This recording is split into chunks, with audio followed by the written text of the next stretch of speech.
Bismillahirrahmanirrahim. Assalamualaikum warahmatullahi wabarakatuh. Waalaikumsalam warahmatullahi wabarakatuh. Alhamdulillahirabbil alamin. Allahumma shalli ala sayidina Muhammadin wa ala alihi wa sahbihi ajma'in. Alhamdulillah, bersyukur kepada Allah Subhanahu wa taala di kesempatan yang berbahagia ini kembali kami menyapa di Majelis Yas'alunaka Islam Solusi Kehidupan bersama Syekhuna Surahman Hidayat. Kami ucapkan banyak-banyak terima kasih kepada para pemirsa yang telah menyampaikan pertanyaannya. Mudah-mudahan menjadi asbab ilmu kita bersama. Baik, langsung ke pertanyaan pertama, datang dari Bapak Abi, ya, asal Bekasi, yang menanyakan terkait bagaimana kalau kita pernah berbuat buruk kepada kedua orang tua, namun orang tua udah meninggal keduanya. Apa yang harus kita lakukan dan bagaimana cara meminta maaf? Seperti itu. Bismillahirrahmanirrahim. Assalamualaikum warahmatullahi wabarakatuh. Waalaikumsalam. Allahumma salli ala sayyidina Muhammad wa ala alihi wa sahbihi ajma'in. Rabbighfirli wa li walidayya warhamhuma kama rabbayani shaghira wa ba'du. Terima kasih atas pertanyaannya. Ya. Orang tua sudah tidak ada, ya. Padahal anaknya merasa menyesal pernah berbuat hal-hal yang kurang menyenangkan orang tua. Ini bagaimana, ya kan? Tentu saja jalan kebaikan termasuk memohon maaf, istighfar dan doa itu ya terus terbuka, ya. Dengan rahmat Allah itu terus dibuka sampai kiamat nanti. Jadi sebelum datangnya kiamat, wallahu alam kapan, ini adalah kesempatan kita bisa berkirim ke orang tua dan memohon ke orang tua. Ya, memohon ke orang tua, tentu memohon kepada Allah agar orang tua diberikan keampunan. Makanya dalam doa yang biasa itu, Rabbighfirli wali walidayya warhamhuma kama rabbayani shaghira. Ya Allah, ampunilah dosaku dan dosa kedua orang tuaku, ya, sebagaimana keduanya telah mendidik dan membesarkanku, ya. Itu tentu saja menambah poin bagi orang tua dan mengurangi dosa, ya, memberikan keampunan kepada anaknya, ya. Jadi kita dapat poin, orang tua juga dapat poin, sehingga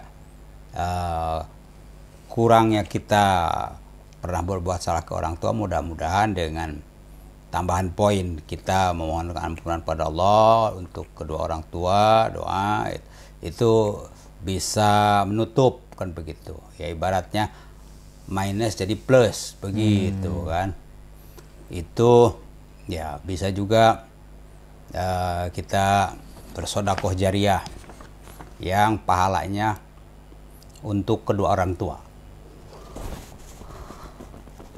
Ya, kita membangun atau ikut berkontribusi membangun masjid atau sarana-sarana fisik, keagamaan dan dakwah, ya kan.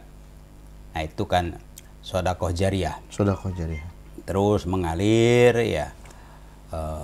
Dan itu tentu akan sangat membantu tadi hal-hal yang untuk menutupi kekurangan kita kepada kedua orang tua.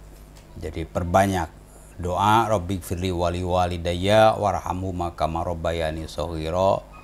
Berbuat, memperbanyak, ya, sedekah dan husnul jariah yang pahalanya ya diperuntukkan bagi kedua orang tua, ya kan. Itu insyaallah kita yang melakukannya dapat pahala, orang tua yang kita niatkan peruntukannya juga dapat pahala, insyaallah, begitu. Tuh, dengan demikian maka insyaallah mudah-mudahan apa-apa kekurangan kesalahan kita bisa ketutup, bahkan bisa menjadi plus, surplus bagi kita, insyaallah. Baik, terima kasih atas pencerahannya.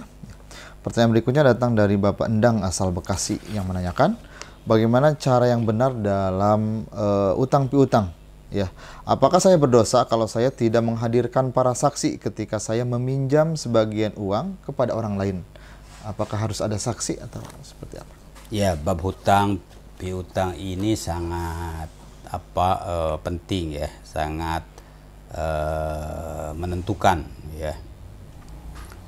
Pasti wajib dibayar iya, supaya hutang piutang itu tidak menimbulkan sengketa hubungan yang tidak baik, maka Al-Quran sudah mengaturnya, yaitu dengan dua ketentuan. Pertama, ditulis, ya kan? Yang kedua, disaksikan. Ya. Jadi dua-dua tentu saja lebih bagus, ditulis dan disaksikan, ada saksi. Ya. Nah, ini seandainya itu tidak dilakukan, ya berarti kan tidak menunaikan anjuran Allah Subhanahu wa taala. Memang redaksinya itu perintah, ya. Idza tadayantum bidainin ila ajalin musamman faktubu. Kalau kalian berutang piutang tentu saja sampai waktu tertentu, ya maka tulislah, perintahnya seperti itu. Tapi para ulama memaknai bahwa faktubu ini ya tidak wajib, tapi adalah anjuran yang dikuatkan, sunnah muakkadah, begitu ya kan. Kenapa ya tidak wajib? Karena di masa sahabat juga ada kasus-kasus ya, tidak semua utang piutang itu ditulis gitu kan. Bahkan ada seorang yang meninggal ya, tercatat bahwa dia masih punya utang piutang dengan tetangganya. Itu karena luput dari menulis dan kesaksian. Tapi tetap perintah itu adalah perintah yang sangat mulia dan kuat, oleh karenanya lakukanlah ya sesuatu yang tidak sempat dilakukan pada waktunya, ya itu susulkan pada dimana kita ingat ya, ini udah tidak dilakukan pada waktu utang piutang, tidak ada saksi. Kalau bisa disusulkan, coba waktu itu apa nih berapa yang bisa jumlahnya kita ingat, berapa, lalu siapa ya, saksinya, kan begitu ya.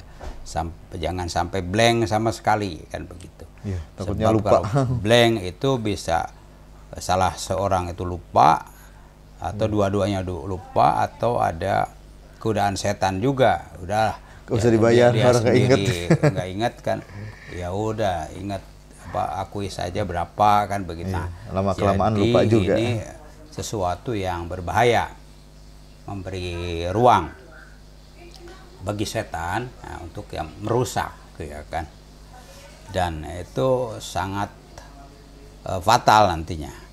Ada sebuah hadis bahwa man akhadha amwalan nas, siapa yang berhutang ya terhadap manusia, ya mengambil harta orang, ya mengambil dengan utang atau tidak dengan utang, pokoknya ngambil, ada harta orang yang harus dikembalikan. Nah, tergantung niatnya. Kalau yuridu ada aha, dalam niatan tuh mau ditunaikan secepatnya. Buktinya ya dia tulis, buktinya dia minta kesaksian. Nah, itu kan jadi tidak mau ngemplang, tidak ada tanda-tanda dia mau ngemplang. Maka adallahu lahu, Allah akan membantu untuk melunasinya. Gitu penting ini. Jadi faktor niat itu. Wa man yuridu itlafaha, siapa yang ia punya rencana itlafaha, ya udahlah dilepaskan saja itlafaha, dikemplang begitu istilahnya, ya kan. Atlafah Allah, maka Allah akan merusak, memusnahkan hartanya.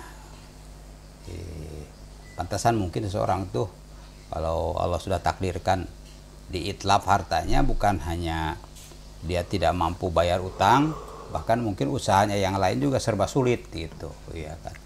Nah, ini jadi masalah poin utang piutang itu hendaklah dijadikan perhatian, sebab utang itu hak pada orang itu sabitun, ya la yazul, dia tetap dan tidak akan pernah hilang sampai nanti ya di alam kubur juga begitu, sampai ke akhirat juga begitu. Jadi ada tagihan tentu saja. Wallahu a'lam. Baik, terima kasih atas pencerahannya. Pertanyaan berikutnya datang dari Mbak Rosa asal Jakarta yang menanyakan, ya kami mahasiswa yang kuliah di luar kota, ya. Selama di kampus, apakah kami boleh mengqashar sholat sebagai seorang musafir? Ya, safar ya itu perjalanan yang relatif jauh gitu kan. Para ulama ini ya tentu saja ada pilihan pendapat. Minimum yang termasuk kategori safar itu perjalanan itu berapa jaraknya. Yang paling minim itu ya 60 kilometer. Ya kan, yang menengah itu ya 80, 75, 80 kilometer. Nah, ada pendapat yaitu dikembalikan kepada urf zamanihi. Jadi ukuran waktu sekarang. Kalau dulu ya perjalanan itu pakai jalan kaki ya kan, paling juga mungkin pakai naik sepeda, maka 20-30 km itu sudah jauh. Udah jauh banget. Iya kan. Jalan di begitu Bekasi, gitu kan. ya kan. Tapi kalau sekarang itu karena alat transportasi begitu canggih ya keluar ke kota Bandung cepet. itu 150 km kan ya hanya 1 jam 2 jam ya. Ada madhab itu perjalanan itu adalah masafatul qasri, yaitu seukuran kasar sholat ya. Dalam qasar sholat juga pilihan-pilihan pendapat ulama ada ya. Tapi yang paling gampang kembalikan kepada uruf saja. Jadi ukuran sekarang udah termasuk ya, safar. kalau ke Bandung ya 250 km ya tentu saja ada kesibukan dan lain-lain, itu cukuplah untuk qashar sholat. Kalau jamak sholat itu, ini tak pertanyaannya qashar atau jamak? Untuk mengqashar sholat. Nah, jadi itu kembali kepada itu. Kalau qashar sholat dalam ukuran sekarang ya 100 km itu masuklah ya. Sini Bekasi Bandung masuk lah kan begitu ya. Berarti kalau zuhur asar kan dua kan dua. Kalau di jamak berarti kan dua. Sekalian saja kalau menurut saya fasilitas jamak juga dipakai saja. Iya, karena ya, masuk ya. Karena Syarat pertimbangan safar. mengqashar itu kan supaya kerepotan kesibukan itu Bisa ya, diminimalisir. bisa diambil rukhsahnya. Ya, rukhsah keringanan itu Allah berikan kan. Sekalian jadi jamak qashar kan begitu ya kan. Jadi standarnya kembalikan kepada uruf zamanihi ya kan. Berarti kan para ulama sekarang MUI itu asatid yang memang mu'tabar ilmunya berpendapat kalau hanya ke misalnya Cengkareng enggak lah ya kan, ke DPR ya enggak kan begitu ya. Dan Bekasi Jakarta. Nah, kayak begitu ya kan. Jadi ukuran zamannya itu ya menjadi pertimbangan. Itu pendapat yang kuat ya dari mazhab Maliki dan didukung oleh mazhab-mazhab yang lain. Dan kiranya lebih kontekstual. Wallahu a'lam. Baik, terima kasih atas pencerahannya. Pertanyaan berikutnya datang dari Bapak Riyandi Sofian asal Karawang yang menanyakan, orang tuaku membeli mesin dari orang kafir. Perlu diketahui bahwa barang itu adalah hasil curian. Bagaimana dalam pandangan agama tentang hal itu? Dan apakah hukum syariat tentang harta yang diambil darinya dan digunakan untuk berbisnis? Apakah diperkenankan seperti itu? Ya, ini ada beberapa poin. Bertransaksi dengan orang kafir. Orang ya kafir, barangnya hasil curian. Orang kafir itu ya hasil nyuri. Hasil nyuri, kan? ya. Tapi itu sudah jadi milik dia. Kan begitu ya? Kecuali Dijual. kalau kita tahu betul itu ya saksinya nyuri kok kan. Ya. Bahwa orang kafir itu mungkin tidak semuanya halal, ya juga kan. Nah, jadi kalau menurut uruf zamannya, bahkan menurut hukum, bahwa barang yang ada di tangan orang lain itu dihukumi ya milik dia, kecuali kalau ada bukti-bukti bukan miliknya, kan itu kan. Tentu kalau dibawa ke ranah hukum juga akan begitu ya. Jadi de facto-nya seperti apa. Kalau de jure-nya ada, ini buktinya bagus. Tapi kalau de jure-nya keterangan-keterangan yang melegakannya tidak ada, iya kan? Iya, ya de facto-nya itu yang dipegang. Ya. Nah, de facto-nya kan ini ada di orang tersebut ya. Orang tersebut. Bahwa orang itu dari mana itu tidak perlu ditanyakan. Iya kan? Lalu orang lain si A ini membeli, ya kan, membeli. Iya. Maka digunakan untuk berbisnis. Oh, iya, digunakan untuk berbisnis. Apakah dengan cara membeli dari orang kafir itu atau tidak? Nah, ini kan. Nah, kalau digunakan untuk berbisnis berarti kan dia akan menjual lagi atau menggunakan barang tersebut, ya kan? Ya tergantung perjanjiannya seperti apa. Ya tidak bisa orang kafir ya main kemplang saja. Tidak, sebab di masa Rasul SAW juga Rasul juga pernah mudayana meminjam ya kepada orang musyrik, ya berarti kan, dan dikembalikan begitu. Jadi tidak serta merta milik orang kafir itu menjadi halal, tidak, ya kan, itu ya. Dikembali daripada dasarnya kalau harta itu memang faktanya harta, lalu tidak ada tanda-tanda bahwa itu dimiliki oleh orang lain, maka ya itu dihukumi harta itu milik orang yang menguasainya. Itu zohirnya seperti itu, zohirnya seperti itu. Dalam fikih begitu pendapatnya, tentu saja dalam hukum de facto-nya ada di siapa ini, ada di si fulan, ya dia milik si fulan saja, begitu ya. Lalu